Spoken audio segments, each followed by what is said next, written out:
Aluva fly ഓവറിന് താഴെ ലഹരി mafia സംഘങ്ങൾ തമ്മിൽ ഏറ്റുമുട്ടുന്നത് പതിവാകുന്നു. ഇതര സംസ്ഥാന തൊഴിലാളികളാണ് പ്രധാനമായും സംഘർഷത്തിൽ ഏർപ്പെടുന്നത്. നഗരഹൃദയത്തിൽ കൊലപാതകവും മോഷണവും പതിവാകുമ്പോഴും പൊതുജനങ്ങൾക്ക് ആവശ്യമായ സുരക്ഷയും സേവനങ്ങളും ലഭ്യമാക്കാൻ അധികൃതർ തയ്യാറാകുന്നില്ലെന്ന് ആക്ഷേപം.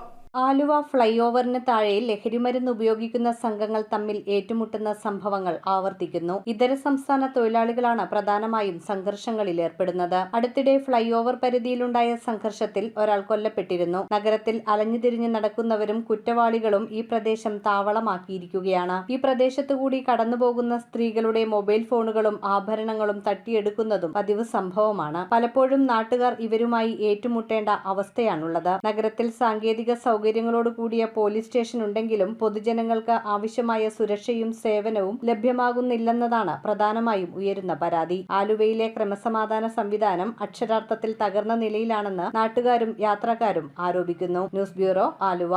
ഉയർന്ന മൂല്യം ലഭിക്കുന്നതിനും സത്യസന്ധമായ സേവനത്തിനും ഞങ്ങളുണ്ടിനി നിങ്ങൾക്ക് കൂട്ടായി. കോയിക്രാസ് gold and diamonds, pioneer tower, marine drive, Ernakulam.